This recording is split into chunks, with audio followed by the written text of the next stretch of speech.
Un chien dans la ville. Psycho, santé, société. Salut à tous. Ça fait un moment qu'on s'est pas retrouvés, vous et moi, non? Mais non, Youpla, je parle pas de toi, je parle de ceux qui t'écoutent. Bah oui, tu te rappelles ou bien un peu que t'as le rôle de co-présentateur canin dans cette histoire? Bon, va falloir se rafraîchir un peu la mémoire. T'es le héros d'un truc où on parle de vous, les monstres. Et moi, je fais le lien entre des initiatives qui méritent d'être connues autour de vous, là, les bêtes. Genre des assos, des médecines alternatives, des sujets chauds bouillants, genre la bouffe. Oui, parce que pour celles et ceux qui ont suivi, Un chien dans la ville a changé de ville. On est juste passé de Paris à Mont-de-Marsan. Donc forcément, il y en a un qui a encore tout chamboulé. Il est très délicat, vous savez. D'ailleurs, vous savez quoi? Eh bien, je pense que le thème du déménagement, ce sera le sujet de l'épisode suivant, non? Pour l'heure. Quoi? Bah oui, pour l'heure, là. J'ai le droit de parler correctement, moi. Je peux parler, moi. Bon, aujourd'hui, c'est bon, là? On va parler d'une asso qui reste un peu dans l'ombre parce qu'elle travaille surtout avec des structures pro. C'est Solivette. Mais franchement, je trouve qu'elle mérite à être connue, parce que c'est avec des assos comme ça qu'on arrivera à faire bouger les choses, c'est-à-dire en traitant avec autant de bienveillance l'homme et l'animal. Vous vous rappelez de l'asso Gamelle Plaine? Eh bien, c'est un peu l'étape du dessus. Je suis partie à la rencontre du fondateur de Solivette, Théo Noguer. Des idées au poil. Oui, allô? Oui, bonjour Théo. Alors toi, en fait, tu es véto, c'est ça? C'est ça, je suis vétérinaire, mais je travaille pas du tout en clinique, du coup je travaille à temps plein sur Solivette. Et avant, ça faisait depuis septembre 2019 en fait que je suis à temps plein sur ce projet-là. Solivette, tu me dis que c'est une association, c'est quoi exactement? L'idée, c'est d'accompagner les structures sociales d'accueil, d'hébergement et de logement dans la prise en charge des propriétaires d'animaux en situation de grande précarité. Concrètement, qu'est-ce que ça veut dire? Sur nos actions, en fait, on a des réseaux de professionnels, à la fois vétérinaires, assistants vétérinaires, éducateurs canins, qu'on fait intervenir dans les structures qu'on accompagne pour essayer de répondre à toutes les problématiques que peut poser l'entrée d'un propriétaire d'animal avec son animal dans ces structures-là. Donc, on fait de la formation professionnelle pour les travailleurs sociaux, les éducateurs spécialisés de ces structures-là, et on a des modules de formation là-dessus. Vous formez les gens, on va dire, les travailleurs sociaux, C'est ça. Qui vont accueillir des personnes avec des animaux, Voilà. Pour qu'ils soient accueillis dans les meilleures conditions possibles, c'est ça? C'est ça, exactement. Pour qu'ils soient accueillis dans les meilleures conditions possibles, pour que les travailleurs sociaux déjà dépassent un petit peu les personnes sans domicile fixe, c'est souvent des grands chiens assez imposants, qui ont quand même un rôle de protection lorsqu'ils sont à la rue. Donc du coup, voilà, c'est des chiens qui peuvent être assez impressionnants. Et on travaille aussi avec des bailleurs sociaux, par exemple. Où là, on a beaucoup de chiens aussi, de chiens catégorisés, dits dangereux. Donc voilà, il y a culturellement beaucoup de peur de l'animal. Donc on travaille sur ces questions-là. Et puis après, l'idée, c'est aussi de leur apprendre à pouvoir agir avec le propriétaire d'animal, voilà, et que tout se passe bien. Et puis surtout savoir quand est-ce que eux, ils ne peuvent pas gérer et qu'il faut qu'ils fassent appel à quelqu'un d'autre sur des situations trop compliquées, quoi. En fait, vous êtes un peu next step, l'étape suivante après Gamelle Plaine, en fait. C'est ça. Gamelle Plaine travaille beaucoup sur la rue, dans la relation directe avec les personnes. Nous, c'est vrai qu'on est beaucoup moins dans la relation avec les propriétaires d'animaux de compagnie parce qu'on passe toujours par l'intermédiaire des structures sociales. Et l'idée, c'est vraiment de travailler sur toute la période qui est l'entrée dans une structure sociale jusqu'au logement autonome. Vraiment cette période un peu charnière et qui est charnière tant pour la personne qui change quand même vraiment de mode de vie, mais aussi pour son animal qui souvent est né, a grandi dans la rue et qui va se retrouver un petit peu, tu vois, du jour au lendemain entre quatre murs avec un propriétaire qui s'absente pour refaire des démarches administratives, aller chercher du travail ou autre. Donc ça peut être assez traumatisant pour l'animal.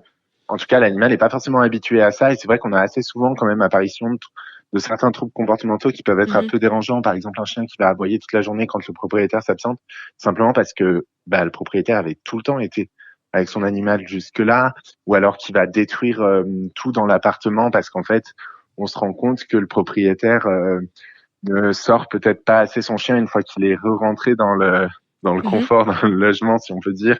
Des fois, des animaux qui sont pas propres alors qu'ils ont 5, 6 ans et qui ont jamais appris la propreté. Et donc, nous, on va travailler sur toutes ces questions-là aussi. Concrètement, c'est-à-dire, vous faites en sorte de leur faire rencontrer des comportementalistes pour. En gros, on a trois grosses actions sur Solivette.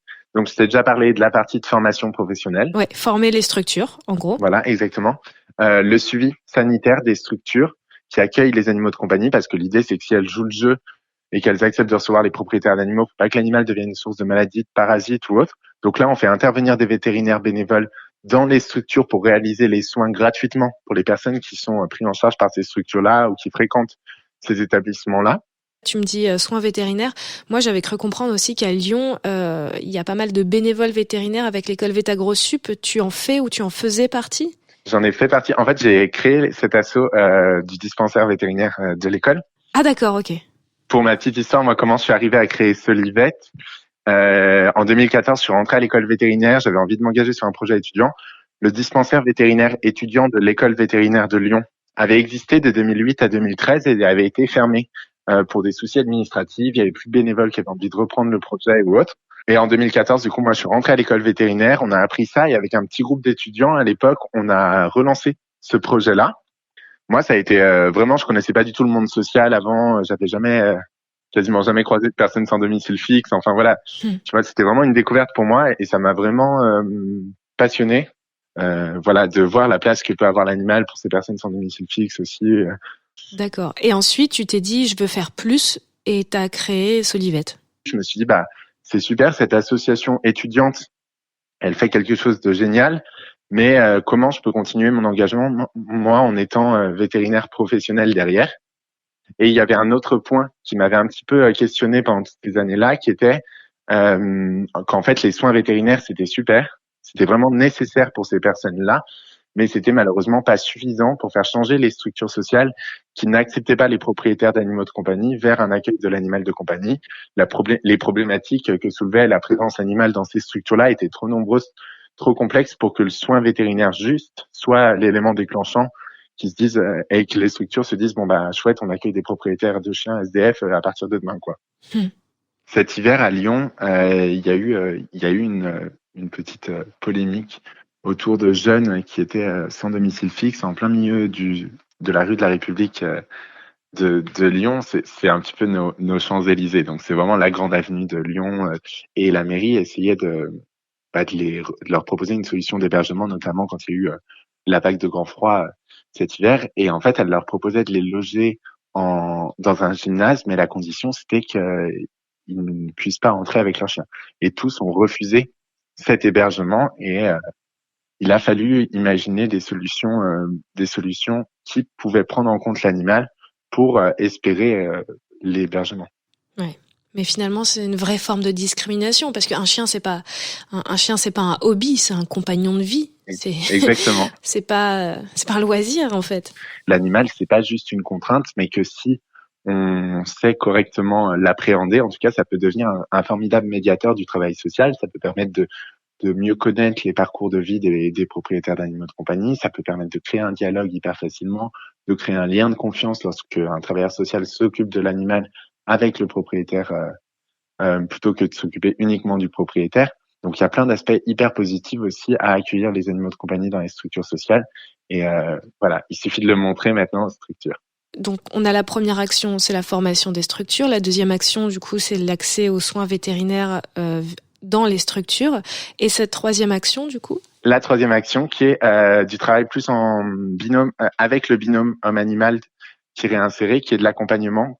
Donc du binôme sur le retour en hébergement, retour en logement, sur des problématiques comportementales qui naissent chez l'animal. Donc là où on fait intervenir des comportementalistes, des éducateurs canins auprès de ces personnes-là pour travailler pendant 2, 3, 4 mois, autant de temps qu'il le faut sur cette période-là pour plus que l'animal soit un élément bloquant dans la réinsertion de son propriétaire.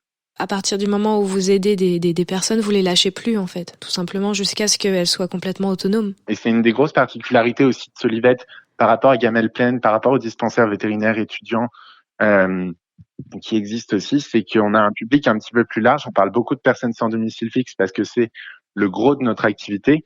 Mais en fait, quand je t'ai présenté l'asso, on travaille avec des structures d'accueil, d'hébergement et de logement.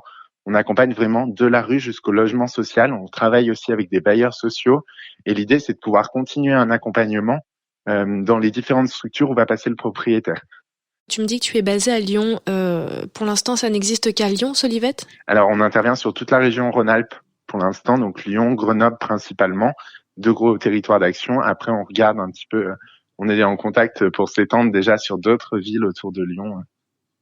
Voilà. J'imagine que ton ambition, c'est de l'étendre, à tout le territoire français.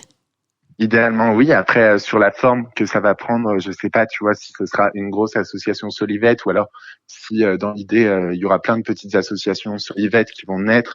Mais c'est vrai que quand on voit comment ça se passe en Île-de-France, en région parisienne, on se dit qu'on a cruellement besoin d'une association comme Solivette. La place de l'animal est quand même en train de pas mal changer ces dernières années. Dans la société en général et auprès des structures sociales, ça se fait aussi.